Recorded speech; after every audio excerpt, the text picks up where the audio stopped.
That's all. Very good point. Shri Asaduddin Owaisi. बहुत बहुत शुक्रिया सर। स्पीकर सर, मैं ये वक्फ तरमीमी बिल की मुखालिफत में खड़ा हुआ हूं। किसी एक शायर ने बड़ा अच्छा कहा था, जब भी ज़मीर और ज़र्फ का सौदा हो दोस्तों, जब भी ज़मीर और ज़र्फ का सौदा हो दोस्तों, कायम रहो हुसैन के इनकार की तरह। सर, ये वक्फ तरमीमी बिल भारत के गयूर मुसलमानों के ईमान पर, इबादत पर एक हमला है। नरेंद्र मोदी की हुकूमत ने इस मुल्क की सबसे बड़ी अक़लियत के खिलाफ एक ऐलान जंग कर दिया, और ये जंग ना सिर्फ मेरे जिस्म पर है, बल्कि मेरी आज़ादी पर, मेरी समाजी और माशी मार्जिनलाइजेशन पर है, मेरी शहरियत पर है, मेरे मदरसे, मस्जिदों, खानखाहों को और दरगाहों को निशाना बनाया जा रहा है। और ये हुकूमत सच्चाई को नहीं बयान कर रही है कि ये तरमीमी बिल से मुसलमानों का तहफ़्फ़ुज़, तरक्की और गुर्बत का खात्मा होगा। ये सरासर झूठ है। सर, अगर आप आइन के आर्टिकल 14 को देखेंगे तो उसमें लिखा हुआ है इक्वल प्रोटेक्शन। अब आप देख लीजिए सर कि हिंदू, सिख और जैन को और बौद्ध को उनके एंडोमेंट में तहफ़्फ़ुज़ मिलेगा, क्योंकि उनका एंडोमेंट बाय यूजर बरकरार है और उनका एडमिनिस्ट्रेशन उनके हाथ में होगा कि गैर हिंदू या गैर उनके मजहब का आदमी दान भी दे सकता है उनके लिए, और एंडोमेंट बोर्ड का तहफ़्फ़ुज़ भी मिलेगा, क्योंकि उसके ऊपर ओवरराइडिंग क्लॉज अप्लाई नहीं होगा, लिमिटेशन का कानून उस पर अप्लाई नहीं होगा। उसके बरक्स ऑपोजिट आप देख लीजिए, मुस्लिम वक्फ को वक्फ बाय यूजर निकाल दिया गया। एक मुस्लिम वक्फ की जायदाद पर कब्जा होगा, लिमिटेशन लगेगा तो जो एनक्रोचर है, जो खाबिज है, वो रातों रात मालिक बन जाएगा और एक गैर मुस्लिम वक्फ बोर्ड को एडमिनिस्टर करेगा। ये आर्टिकल 14 के इक्वल प्रोटेक्शन का वायलेशन। अब आर्टिकल 14 में सर इक्वालिटी बिफोर लॉ भी है, और उसका कैसा वायलेशन हो रहा है कि कोई आर्बिट्ररी स्टेप नहीं ले सकता और कोई भी ऑफिशियल किसी भी तरीके से गलत आर्बिट्ररी फैसला नहीं लेगा। यहां पर आप एक डेजिग्नेटेड ऑफिसर को रखकर वो फैसला लेगा कि ये जायदाद वक्फ की है, गवर्नमेंट की है। क्या ये प्रिंसिपल्स ऑफ नेचुरलिटी के खिलाफ नहीं है, जिसका तकर्रुर एग्जीक्यूटिव करती है? ये हमारे theory of separation of powers, Bharat के आइन का बेसिक स्ट्रक्चर का हिस्सा है। क्या इसका वायलेशन नहीं है?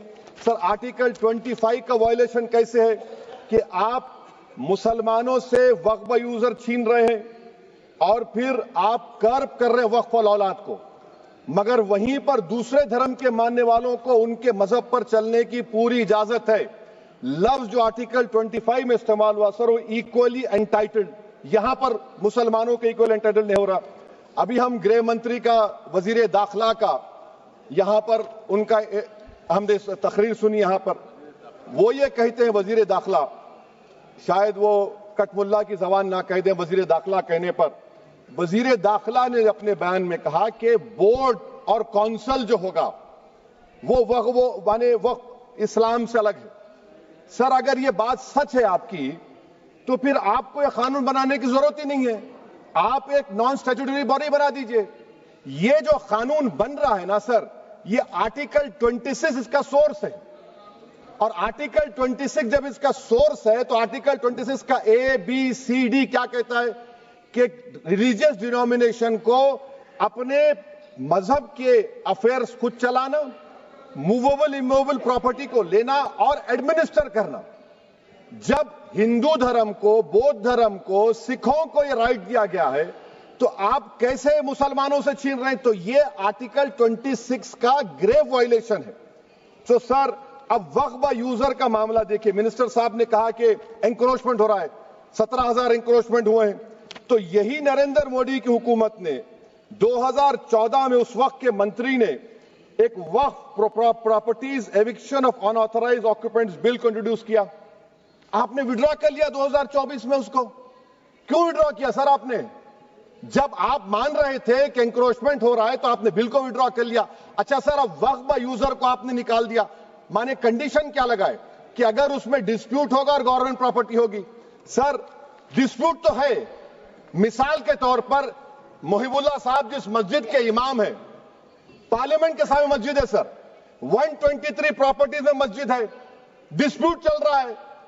कल कलेक्टर या डिस्ट्रिक्ट ऑफिसर बोलेगा कि भाई साहब ये गवर्नमेंट प्रॉपर्टी है, स्टिकर लगा दिया जाएगा, मस्जिद बंद, गवर्नमेंट प्रॉपर्टी हो गई, होगी ना सर।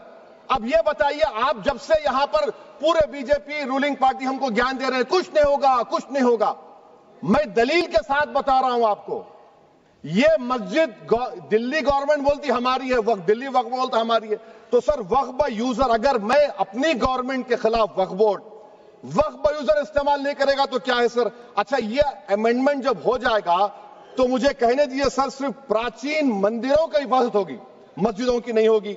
अब सर आप आ जाइए, अगर डिस्प्यूट मेरा एंशिएंट मॉन्यूमेंट से वक्फ का, एक मिसाल दे रहा हूं, दिल्ली में 172 वक्फ प्रॉपर्टीज एएसआई कंट्रोल में है, मैं तो हार ही गया वो, क्योंकि मेरे पास डॉक्यूमेंट नहीं है। आप कह रहे हैं कि डॉक्यूमेंट चढ़ाओ, अगर मेरा गवर्नमेंट से डिस्प्यूट चल रहा है मैं तो क्लेम ही नहीं कर सकता, क्योंकि आप जज बनेंगे, आप ही फैसला करेंगे, और जब तक आप फैसला नहीं करते वो वक्फ की प्रॉपर्टी नहीं होगी, वो प्रोविजन डाल दिया आपने।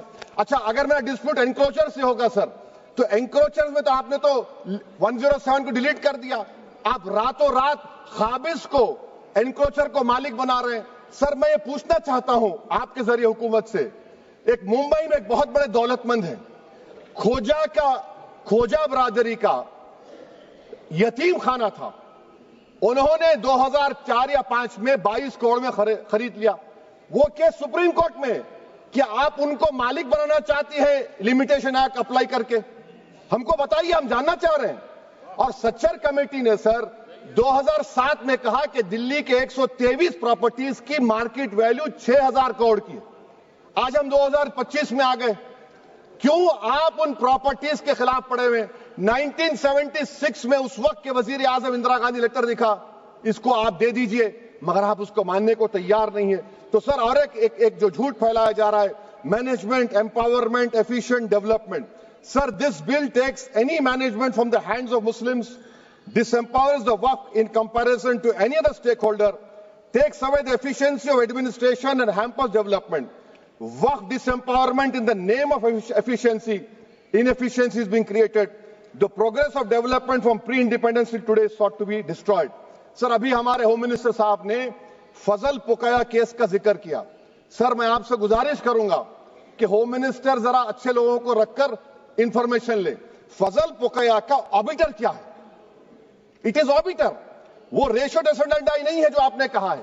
अच्छा सर, शेड्यूल ट्राइब के बारे में कहा, क्या शेड्यूल ट्राइब में मुसलमान नहीं होते? शेड्यूल कास्ट में नहीं होता मुसलमान, शेड्यूल ट्राइब में मुसलमान होता तो क्या आर्टिकल 25 मेरा चला गया, आर्टिकल 26 चला गया, आर्टिकल 14 चला गया, 15 चला गया, 29 चला गया? लक्षद्वीप का एक मुसलमान एमपी है, क्या उसको राइट नहीं है क्योंकि ट्राइबल है? क्या कह रहे हैं आप? इस ऐवान को क्यों गुमराह कर रहे हैं आप शेड्यूल ट्राइब के नाम पर? सर और एक चीज जो आपको बता रहा हूं सर, अब आप जब आर्टिकल 26 से मेरा सोर्स है, तो आप सेंट्रल वक्फ काउंसिल में 22 में से 10-11 आप नॉन मुस्लिम को बना सकते हैं, रिलीजन न्यूट्रल आपने कह दिया, और आप बनाएंगे, क्यों बनाएंगे आप? स्टेट वक्फ बोर्ड में 7 नॉन मुस्लिम होंगे और 4 मुसलमान, क्यों होंगे? क्योंकि आप लॉ में 95 में डायरेक्ट मैनेजमेंट में ले सकते हैं 5 साल के लिए। आप वक्फ बाय यूजर को आप कलेक्टर डिस्ट्रिक्ट ऑफिसर बोलेगा ये वक्फ की प्रॉपर्टी नहीं है, तो वो वक्फ बोर्ड खामोश बैठ जाएगा, कुछ एक्शन ही नहीं लेगा, क्योंकि वो आपके प्यादे हैं। अच्छा, जब आप नॉमिनेट करेंगे सर मैं मोदी गवर्नमेंट के खिलाफ नो कॉन्फिडेंस ला सकता हूं, मगर वक्फ बोर्ड का चेयरमैन जो नॉमिनेट होगा उसके खिलाफ नो कॉन्फिडेंस नहीं ला सकते, हम बिल्कुल नहीं ला सकते। क्या मजाक है बताइए आप? ये डेमोक्रेसी है? नॉमिनेट भी स्टेट गवर्नमेंट करेगी, वो अगर डिक्टेटर बन जाएगा जैसा आज भारत में हो रहा है तो वो भी नहीं हटेगा। कम से कम यहां पर तो इलेक्शन है, वहां पर तो आप 5 साल झेलते रहो उसको। अच्छा सर, अब ये जो क्लॉज 11 और क्लॉज 9 आप 16AA से देखिए, where the qualification of the members of the board has been limited only to 3 categories contained in 14(1)(c). Intention is very clear that the majority is to be packed with non-Muslims. So who will defend my interests, sir? If I cannot depend on the state waqf board, central waqf council, which are going to comprise non-Muslims, this in itself is a clear violation of Article 26, 14 and 15, sir. अच्छा sir, CO पहले 95 act में था कि word मुस्लिम, आपने गायब कर दिया उसको। अरे आखिर क्यों इतनी नफरत है आपके लफ्ज मुसलमान से? अच्छा फिर क्या कह रहे हैं आप कि ये भी आर्टिकल 26 का वायलेशन है। सब जितने हिंदू धर्म के प्रॉपर्टीज है, सिख धर्म के, बौद्ध के हैं और आपके जैन के, वहां पर उन्हीं के मजहब का ऑफिसर होगा। और कहां पर नहीं होगा? वक्फ बोर्ड में। Waqf board is a pure religious institution, इसको समझने की जरूरत है। तो आप ये कर दे रहे हैं सर। अच्छा सर आप देखिए, अब आप आ जाइए ये ट्राइब्यूनल पर। मुझे समझ में नहीं आया सर कि हमारे होम मिनिस्टर वजीर दाखिला ने क्या कह दिया कि 2013 का जो कानून है वो नहीं बनता तो हम नहीं लेके आते। मैं बड़े अदब के साथ उनसे पूछना चाह रहा हूं कि क्या उस वक्त राजनाथ सिंह साहब, अडवाणी साहब, हमारी लेट सुषमा स्वराज, ये बड़े बड़े नेता यहां बैठे थे? आपने यूनानिमस उस कानून को पास करवा दिया। कीर्ति आजाद थे उस वक्त, अब यहां बैठे हैं वो टीएमसी में। तो क्या आप गलत थे या वो गलत थे? हमको बता दीजिए, आप बता दीजिए। क्योंकि अगर अडवाणी आपके लिए बहुत बड़ा नेता है, मेरे लिए नहीं हो सकते, आपके लिए आपने पद्मश्री दिया उनको। मोहतरमा सुषमा स्वराज की जबरदस्त तकारीर का मैं कायल हूं। वो बैठकर उस 2013 को यूनानिमस पास कर दिए। मुझे कंफ्यूजन है कि क्या अमित शाह, नरेंद्र मोदी बड़े हैं या अडवाणी बड़े हैं? आपके लिए आप तय कर लीजिए। अच्छा सर, आपके tribunal sir, railway Clements tribunal, NGT tribunal, income tax, वैसे 14-15 ट्राइब्यूनल, हिंदू एंडोमेंट का ट्राइब्यूनल, सबका अपील नहीं होती, रिव्यू होता है। गृह मंत्री सरकार कह रही है कि नहीं रोक दिए, रोक लगा। कैसे रोक लगाते हैं? रिव्यू और अपील में तो फर्क होता है ना सर। आप ही कह रहे हैं कि पूरे कोर्ट्स में बैकलॉग है और आप अपील कर रहे हैं। अच्छा सर, रिटायर्ड डिस्ट्रिक्ट जज 95 में सिटिंग डिस्ट्रिक्ट जज था, जो एडमिनिस्ट्रेटिव कंट्रोल था सीजीआई साहब, उसको निकाल दिए। अच्छा सर, अब आप अभी हमारे मंत्री साहब ने कहा trust, sir Shri Sai Baba trust 2004, वो ये कहता है जो ऑफिसर उसमें काम करता है उसको साई बाबा का डिवोटी होने चाहिए और उसको डिक्लेरेशन लिख के देना पड़ेगा।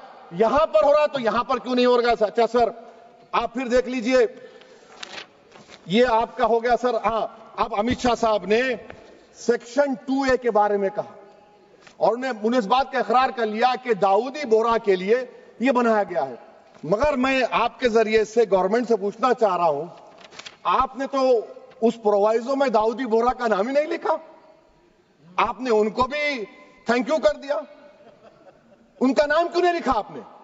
और सर, और गवर्नमेंट क्या कर रही है? आप मुस्लिम समाज में जो बेकार किस्म के लोग हैं उनको एक रास्ता बना रहे हैं, एग्जिट दिखा रहे हैं कि तुम्हें वक्त से बचना है तो तुम्हें ट्रस्ट बना लो।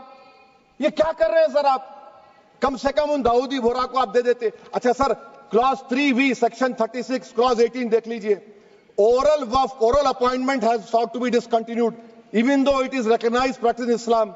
Muslim personal law has recognized oral waqf and 1937 Shariat Application Act. Sir आप क्लॉज 39 पर आ जाइए। 5 साल के लिए मुसलमान। मैं किरण रिजिजू से पूछना चाहता हूं, सर दाढ़ी रखे तो मुसलमान प्रैक्टिसिंग है या क्लीन शेव आपकी तरह है? तो बताइए हमको, प्रैक्टिसिंग क्या होगा? अच्छा, किसी को पकड़ के मॉब लिंच कर दिया और बोले कि JSR का नारा लगाया, और वो JSR का नारा लगाया तो क्या मुसलमान रहेगा? नहीं रहेगा। या फिर देश के प्रधानमंत्री ने कहा था कपड़े देखकर पहचानो, तो क्या कपड़े देखकर आप कह देंगे?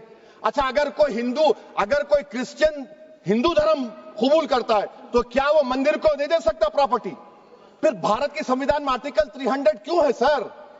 राइट टू इक्वालिटी क्यों है? फ्रीडम ऑफ रिलीजन क्यों है? 5 साल कहां से लाएंगे? अच्छा सर, और एक चीज सर, और एक चीज मैं आपको बोल के खत्म कर दूंगा सर। इस बिल में वक्फ औलाद का सर, इसमें आप देखिए clause 432, the creation of waqf al-awlad shall not result in denial of inherent rights to heirs, including women heirs or the waqif or any other right of person. Sir, ये article 25 का violation है, शरीयत application act 37 का violation, article 300A का violation है। अच्छा, हिंदू धर्म में सेल्फ एक्वायर्ड प्रॉपर्टी को एक हिंदू, अब उसके फर्ज के 2 बच्चे हैं, वो एक को अपनी पूरी दौलत दे सकता है, कोई रोक टोक नहीं है। वो कहेगा नहीं मैं घर के बच्चों को नहीं दूंगा, मोहल्ले के गरीब को दे दूंगा, वो भी कोई रोक टोक नहीं है। वहां पर आपको बच्चों की फिक्र नहीं है।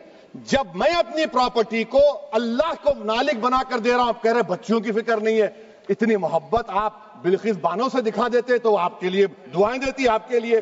तो सर आप दूसरी बात आप देख लीजिए सर, आखिरी बात कहकर मैं अपनी बात को मुकम्मल कर रहा हूं सर। नहीं खैर मैं मुकम्मल कर रहा हूं। स्पीकर साहब बहुत टाइम दे दिए। सर आप देखिए, इसमें अमित शाह साहब बोले कि इतनी प्रॉपर्टीज का कब्जा हुआ, चोरी हुई, ये हुआ। सर क्लास 2652A सेक्शन, अगर कोई प्रॉपर्टी बेचता है 2 साल की सजा थी, आपने क्या कर दिया, उसको 6 महीने कर दिया। नॉन बेलेबल था, आपने बेलेबल कर दिया। सेक्शन 40 की बात करते हैं। सेक्शन 40 में सर हमको जो ज्वाइंट वर्किंग कमेटी का जो नोट्स दिए, उसमें मिनिस्ट्री ऑफ माइनॉरिटी अफेयर्स ने कहा कि 30 साल में 515 केसेस सेक्शन 40 के, और सिर्फ 8 लोग कोर्ट को गए। वक्फ यूजर का कानून तेलंगाना आंध्रा में है, सेक्शन 40 का कानून तमिलनाडु 63 है, आंध्र प्रदेश में 43 है। और सर आप डायरेक्शन दे रहे हैं। अच्छा क्लॉज 4218B देखिए सर, आप रूल बना रहे हैं, कोऑपरेटिव फेडरलिज्म के खिलाफ है, इतना रूल बना रहे हैं। और आखिर में सर मैं आपको बताना चाह रहा हूं स्पीकर साहब, ये बिल का मकसद सिर्फ मुसलमानों को जलील और रुस्वा करना है, मुसलमानों को दूसरे दर्जे का शहरी बनाने का इनका मकसद है। सर अगर आप हिस्ट्री को पढ़ेंगे तो महात्मा गांधी उस वक्त के व्हाइट अफ्रीका में सफेद फार्म अफ्रीका के कानून को महात्मा गांधी ने कहा था कि ये मेरा कॉन्शियंस इसको मानता नहीं है, मैं इस कानून को कबूल नहीं करता हूं। तो महात्मा गांधी ने क्या किया, उन्होंने उस कानून को फाड़ दिया। तो मैं गांधी की तरह इस कानून को फाड़ता हूं। ये अनकॉन्स्टिट्यूशनल है सर। इस देश में झगड़े पैदा करने का काम बीजेपी करना चाहती है। मस्जिद और